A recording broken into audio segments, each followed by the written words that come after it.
രാത്രി യാത്രയാണ് ഒറ്റയ്ക്ക്. മനസ്സിലുള്ളത് കണ്ണീരിൽ നനഞ്ഞ ഭൂതകാലം. എങ്കിലും നിലാവ് വീണിരിക്കുന്നു. ഞാൻ സന്തുഷ്ടനാണ്. ഡോക്ടർ രാധാകൃഷ്ണൻ വേലായുധൻ രചിച്ച നോവൽ ദൈവത്തിൻ്റെ കണ്ണീർ.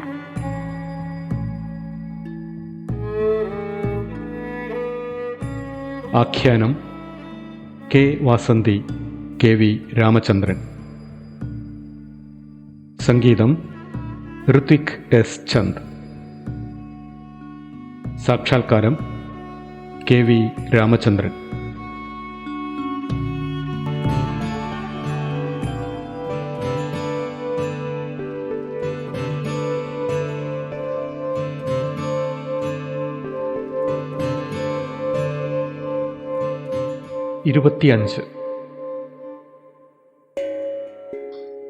കുന്നിനു മുകളിൽ രാത്രി വരുന്നത് ഭൂമിയിൽ മറ്റെല്ലായിടത്തെയും പോലെ തന്നെയാണ്. വെളിച്ചത്തിൻ്റെ തെളിവും ചൂടിൻ്റെ കാഠിന്യവും അല്പാൽപമായി കുറഞ്ഞ് മരങ്ങളും മറ്റ് സ്ഥാവരങ്ങളും കണ്ണിൽ നിന്നും മറഞ്ഞത് എപ്പോഴാണെന്ന ഒരു സൂചനയും നൽകാതെ മൺതുരപ്പുകളിലും മടകളിലും വൃക്ഷശിരസ്സുകളിലും പതുങ്ങി നിന്നിരുന്ന ഇരുട്ടിൻ്റെ ഭടന്മാർ അല്പാൽപമായി ഒത്തുചേർന്ന് അനന്തമായ ഒരു വ്യൂഹമായി അണിനിരന്നു. അത്രയുമായപ്പോൾ കുഞ്ഞയ്യപ്പൻ്റെ കണ്ണുകൾ നിറഞ്ഞു. ജീവിതത്തിൽ ഒരിക്കൽ പോലും ഒരു പകൽ കടന്നു പോകുന്നതിൻ്റെയും ഒരു രാത്രി കടന്നു വരുന്നതിൻ്റെയും ദൃശ്യങ്ങൾ അതിൻ്റെ കുറേയെങ്കിലും വിശദാംശങ്ങളോടെ താൻ ഉൾക്കൊണ്ടിട്ടില്ലെന്ന വാസ്തവം ഖേദകരമായ ഒരത്ഭുതമായി അയാളിൽ നിറഞ്ഞു. എങ്ങനെയാണ് ഒരു പകൽ കടന്നു പോകുന്നത്? ഒരു പൂവ് നിറം മങ്ങി വാടി കൊഴിഞ്ഞു പോകുന്നത്? ഒരു പകലിൻ്റെ ദാനങ്ങൾ മുഴുവൻ ഉൾക്കൊണ്ട് അനന്തമായ വിഹായസ്സിലൂടെ പാറിപ്പറന്ന് മടങ്ങിയെത്തി ഒരു പക്ഷി ചില്ലയിൽ ചേക്കേറുന്നത്? ഉള്ളീൻ, കാണേണ്ടതൊന്നും കാണാതെയും അറിയേണ്ടതൊന്നും അറിയാതെയുമാണോ നാം ജീവിതം മുഴുവൻ കഴിച്ചുകൂട്ടുന്നത്? ഒരിക്കലെങ്കിലും, ജീവിതത്തിൽ ഒരിക്കലെങ്കിലും ഒരു പകൽ എങ്ങനെ അസ്തമിക്കുന്നുവെന്ന് കണ്ടറിയാൻ മാത്രം കണ്ണുകൾ തുറന്ന് കാതുകൾ കൂർത്ത് രസന സ്വീകാര്യക്ഷമമാക്കി ചർമ്മം പേലവമാക്കി ഉള്ളീൻ, ഒരിക്കലെങ്കിലും, ജീവിതത്തിൽ ഒരിക്കലെങ്കിലും. ഒന്നും പറയാൻ കഴിഞ്ഞില്ല ഉള്ളീഞ്ഞിന്.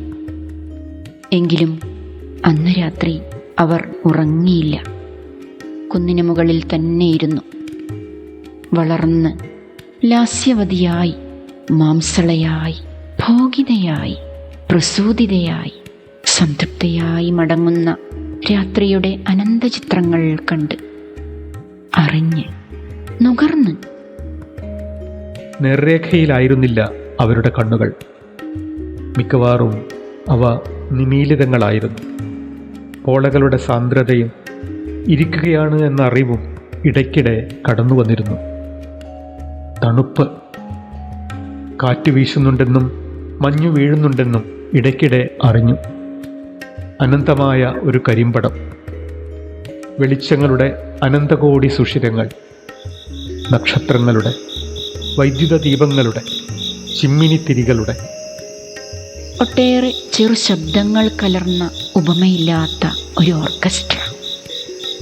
ചീവീടുകൾ, അനലിട, മൊളസ്കുകൾ, പക്ഷികൾ.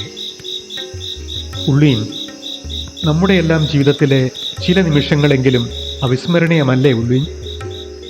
യഥാർത്ഥത്തിൽ ജീവിതത്തിലെ ഒരു നിമിഷമെങ്കിലും പിന്നീട് വിസ്മൃതമായി തീരാൻ പാടുണ്ടോ കുഞ്ഞയ്യപ്പ? കാരണം അതേ ചിത്രരാശിയിൽ, അതേ ഗന്ധരാശിയിൽ, അതേ തോന്നലുകളിൽ, അതേ സ്നേഹങ്ങളിൽ, അതേ വിഷമങ്ങളിൽ ജീവിതത്തിലെ ഒരു നിമിഷമെങ്കിലും പിന്നീട് ആവർത്തിക്കുന്നുണ്ടോ കുഞ്ഞയ്യപ്പ? ഉള്ളീൻ, ഈ രാത്രി അവസാനിക്കുമോ ഉള്ളീൻ? എല്ലാ രാത്രികളും അവസാനിക്കാറുണ്ട് കുഞ്ഞയ്യപ്പ. എങ്കിലും ഈ രാത്രി അവസാനിക്കരുതെന്ന് തോന്നിപ്പോകുന്നു ഉള്ളീൻ. കാരണം അറിവുകളുടെ ദിവസമാണിന്ന്. രാത്രിയുടെ, മൗനങ്ങളുടെ, ഉണർച്ചകളുടെ. വേണ്ട ഉള്ളീൻ, രാത്രികൾ അവസാനിക്കട്ടെ. എല്ലാ രാത്രികളും. വളരെയേറെ പ്രതീക്ഷിക്കുന്നുണ്ടെല്ലാവരും. മനുഷ്യർ, മൃഗങ്ങൾ, പക്ഷിസഞ്ചയം, ദർശനങ്ങൾ, ദാനങ്ങൾ, സംഗമങ്ങൾ എല്ലാം പ്രപഞ്ചനാഥൻ്റെ ഉള്ളം പോലെ തന്നെ നടക്കട്ടെ ഉള്ളീൻ. കൈകടത്തരുത്, നാം കൈകടത്തരുത്. അരുത്, സങ്കൽപ്പിക്കുക പോലും അരുത്.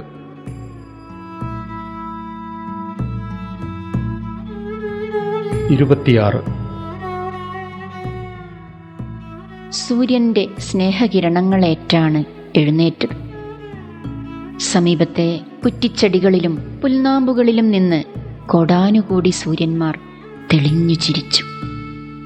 പൂഴിയും പുൽപ്പരപ്പും ചേർന്നൊരുക്കിയ മൃദുശയ്യയിൽ തുടകൾക്കിടയിൽ കൈകൾ തിരുകി ചെരിഞ്ഞു കിടക്കുകയാണ് ഉള്ളീഞ്ഞ്. പതുപതുപ്പാർന്ന കോട്ടൺ ടീഷർട്ടും തുടകളിൽ അവസാനിച്ച മുറിഞ്ഞ അരമിടിയും. രാത്രി അവിസ്മരണീയമായിരുന്നു അല്ലേ ഉള്ളുവിൻ? ഉണർന്ന് പൂഴിയിൽ കുത്തിയിരുന്ന് മൗനപ്രണാമം ചെയ്യുമ്പോൾ മെല്ലെ ചോദിച്ചു. നന്ദി, നന്ദി, 1000 നന്ദി. ജഗദീശ്വര, 1000 നന്ദി. ധ്യാനത്തികവിൽ, തുറസ്സിൽ, മൗനത്തിൻ്റെ ഉന്നതങ്ങളിൽ ഒരു രാത്രി കഴിച്ചുകൂട്ടാനായതിന്, ജന്മാന്തരങ്ങളിലേക്ക് സംക്രമിക്കുന്ന അറിവുകൾ ഭിക്ഷയായി തന്നതിന്, മൗനത്തിൻ്റെ അഗാധതകളിൽ, സ്നേഹത്തിൻ്റെ പയോധരങ്ങളിൽ, അറിവുകളുടെ തപോഭൂമികളിൽ ഒരു രാത്രി മുഴുവൻ ഇഴഞ്ഞു നടക്കാനായതിന്, ജഗദീശ്വര, സർവേശ്വര, സർവലോകേശ്വര, നന്ദി, നന്ദി, നന്ദി. അവൾ പ്രതിവചിച്ചു.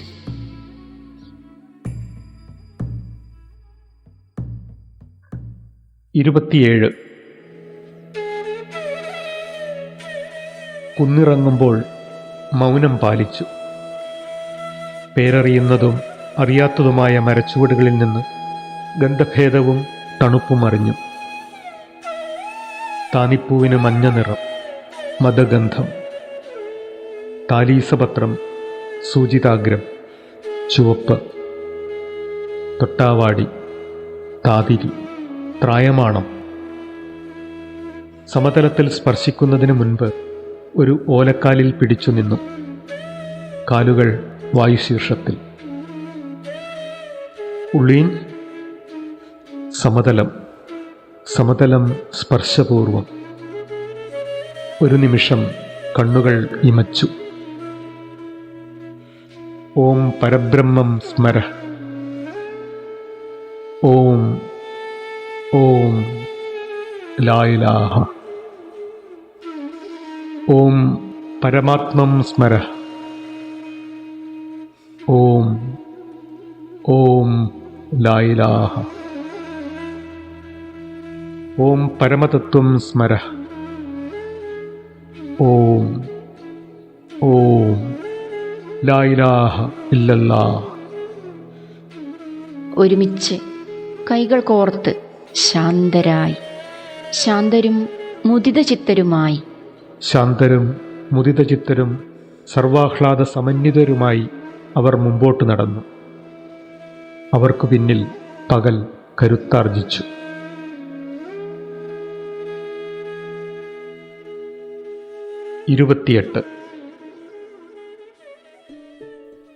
അല്പനേരമേ വേണ്ടിവന്നുള്ളൂ ഓർഡറുകൾ എടുക്കാൻ.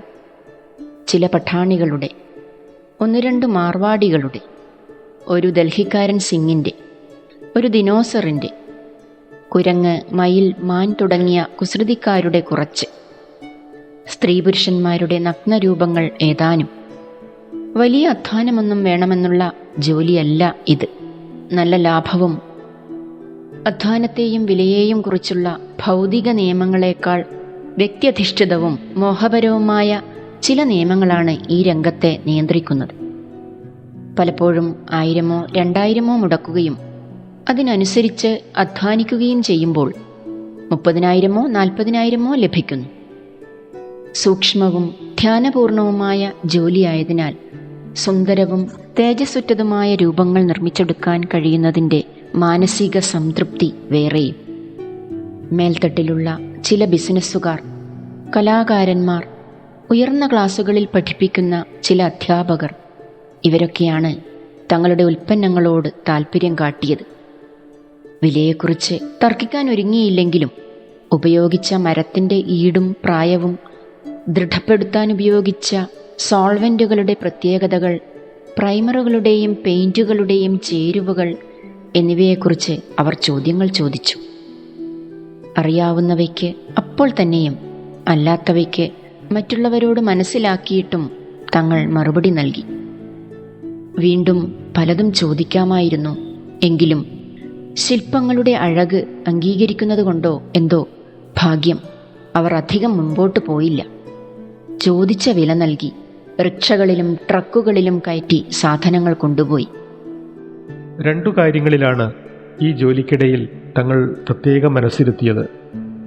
ഒന്ന്, പ്രായമായി കാലാനുസൃതം ജീവൻ വെടിഞ്ഞ മരങ്ങളെ അല്ലാതെ നിർമ്മാണത്തിന് ഉപയോഗിച്ചില്ല. 2, ശാന്തമായ മനസ്സിൽ മതിവരുവോളം അധ്വാനിച്ച് തൃപ്തിപ്പെട്ടിട്ടല്ലാതെ ഉൽപ്പന്നങ്ങൾ വിപണിയിലേക്ക് നീക്കം ചെയ്തില്ല. എല്ലാ അധ്വാനങ്ങൾക്കും മിനുക്കുപണികൾക്കും ശേഷം അഴകും ആരോഗ്യവുമുള്ള ശരീരങ്ങളുമായി സ്ത്രീ പുരുഷന്മാരും കുസൃതിയോ പേടിയോ നിറഞ്ഞ ഭാവങ്ങളുമായി കുരങ്ങുമയിലൊട്ടകങ്ങളും യാത്ര ആരംഭിക്കുമ്പോൾ പരസ്പരം ഉരിയാടാതിരിക്കാൻ മാൾവയും താനും പ്രത്യേകം ശ്രദ്ധിച്ചു.